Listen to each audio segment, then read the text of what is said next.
Hey guys, it's Beto here. Welcome back to the channel. And the crypto market recently hit one of the deepest lows that we've seen over the last few years. Some people are confused, some people are giving up. And I thought it was important for me to create this video, not to scare you, not to hype you up or pump you up, but just to try to make sense of what's going on in crypto.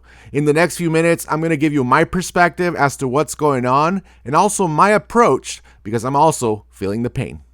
So let's take a look at Bitcoin, the Bitcoin chart, which currently at the time of recording this video, it's at $64,647. And earlier today, it touched around 60,000. And that is about 60,000 less or 66,000 less of where it peaked in October of 2025. So last year. And one of the things that I've talked about in other videos is whether the 4-year cycle is gone and whether it's still here. I'm gonna take back what I said about the 4-year cycle being gone. I think it's still there. I think we still had a 4-year cycle. We just didn't have the alt season, and we just didn't have a very hyped up 4-year cycle. I think that's what happened. I think we had a 4-year cycle and we had a top full of apathy, and we didn't have that full-blown craziness that happens or had happened at the peak of the other cycles. This cycle was just different, right? And I think it had to do a lot with institutions coming in and really controlling more of the price, manipulation as well. I think you can't discount that or not talk about that, and so many things, right? But at this point, we're down so much. We're down around half of what we had gained from the start of 2023, or from the start of 2023 all the way up. We've climbed all the way to $126,000, and we just have been heading down, steadily down. And I would suspect maybe the bottom is in. That's not something that I know. Like I always say that we don't know. Nobody has a crystal ball, but it's 60,000 could be the bottom. But then I see other levels lower, maybe like 53, 54,000 could be also in the works. But I really don't know. I don't have a crystal ball, and I'm not the greatest TA or technical analysis predictor, but that's certainly a possibility, right? When things are going to turn around, we don't know. And how crazy is this? And because we're living in something that maybe if you've been around for 2-3 cycles or 2 cycles, then you've seen these crazy drops, right? But the fact that the fear and greed index is at 5, I've never seen it that low in my time of following that index. 5 is just, I don't know if you can go lower, right? I don't think you can go lower. And then the crypto market cap, we've lost about half of the crypto market cap since October of last year. I believe it was around, the top was around 4.2 trillion. And I remember clearly because I was checking it very often at the end of the year, because I thought we were going to have that big explosive run at the end of Q4 of 2025, and we did not. But I was looking at the total market cap, seeing if there was movement, because that's a great indicator of how things are going in the general market, of course. But now from 4.2 to 2.2, we've lost $2 trillion in market cap in crypto over the last, 4 or 5 months. And remember, it all started with that day, October 10th, the big liquidation day, where a whole bunch of people on leverage got just completely wrecked and destroyed. And all we've seen since then has been the same. And we saw a little bit of a relief rally, maybe some green candles recently. But man, extreme fear is crazy. That's something that I have never seen before. And if you're looking at the chart, take a look at it whenever you get a chance. Google it. It's double bottoming. So I would expect maybe some sort of rally soon, just because crypto, that's, it moves in cycles. I don't know how big of a rally it could be, but that's something that's yet to be seen. At least from this point, I think we should be close to the bottom, but I don't know, right? It's something that we can't predict. It's something that not many are predicting. But I wanted to talk about something that I think it'll give you some perspective as to how things move and how narratives move. Just the fear and the FUD that's being promoted on the internet, on X, on television, on YouTube is just insane. But I want to remind you that when things are going really good, it's the opposite, right? And I want to show you this article that was posted on November 10th of 2025. The market was still probably doing all right. We had that big crash in November. This was a month later, and the market had recovered quite a bit of that.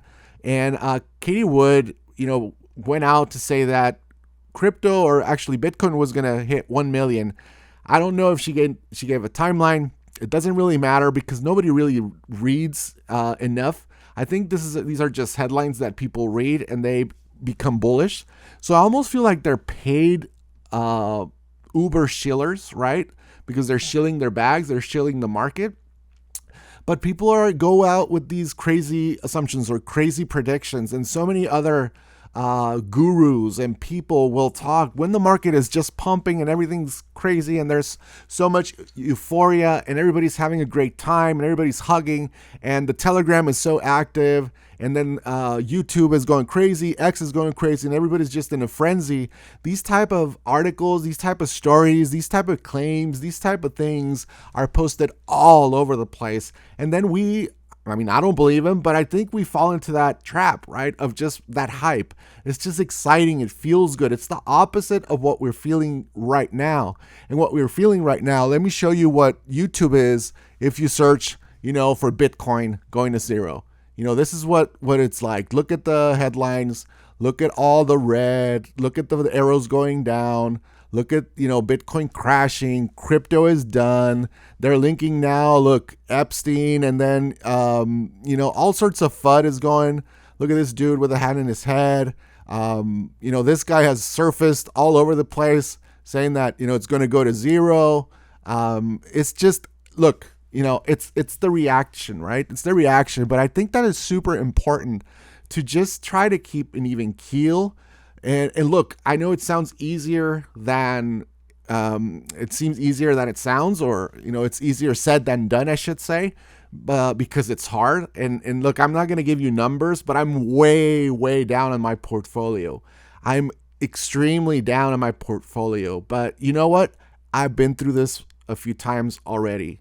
And that's what separates, people that last in crypto, people that are successful in crypto, is that they're able to handle these Uber dips, these, massive crashes, black swans. Because crypto investing, stocks, I truly believe it's a long game, right? I think it's a long game. You're not going to, very, very seldom you're going to make a whole bunch of money that's going to set you up in a matter of months or in a year. That's certainly possible, but I don't think it's very, very possible, right? The possibilities are very, very small. So how am I approaching this? And I'm not saying that you should approach this. This is my way of approaching it. I'm not a financial advisor, obviously. I'm just staying calm, right? I'm just staying calm because the world is not ending. I still have a pulse. I still have a home where to live, and I still have, all the things that I have. That's obviously because I've been mindful of not investing or over investing. If you're feeling the opposite, it's probably because you over invested. But, I'm staying calm. I'm also adding a little bit whenever it's possible. There's no pressure to add. I don't feel the urge or the anxiety to add because, I'm going to miss the low prices. I'm only adding whenever possible on the projects that I believe are going to be able to recover from this huge dip. I'm also reducing screen time. And by screen time, I mean not looking at charts. Obviously, because I have this channel and because I post on X, I do look at charts and I don't look at my wallet. But you know what? In the last 7 days, I'm going to be honest to you, I've looked at my wallet twice, and that's it. Why? Because I know that it's down. I know that it's going down. But if I keep looking at the numbers, if you keep looking at the numbers every minute, every 10 minutes, every hour, it just creates a lot of anxiety, creates a lot of noise in your head, and a lot of just panic that might be even setting in.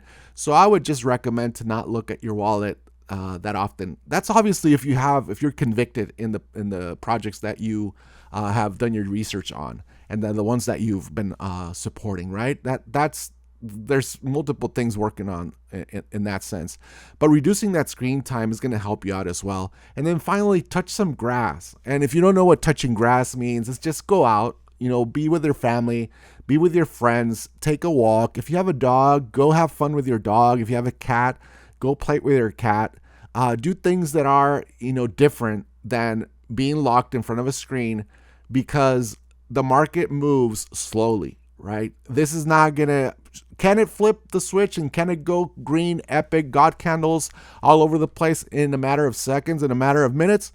Quite possibly, right? There's big players that could do that, but it's not likely. So I'm expecting that the market's gonna move, but it's gonna take its time. It's gonna be slow, and eventually we're gonna start seeing recovery. But I don't know where it's gonna be, when it's gonna be, and I don't know how it's gonna happen. But I know at least that this moves in cycles. And, by staying calm, adding when you can, no pressure, reducing screen time, like not looking at your wallet, and then just enjoying, the other aspects of life, you might even make it out of this one alive. So if you're feeling uncertainty, that's normal. I think that's part of the cycle. And uncertainty is really uncomfortable. That's what we're feeling right now. But nobody knows really what's going to happen. I assume that things are going to get better. When?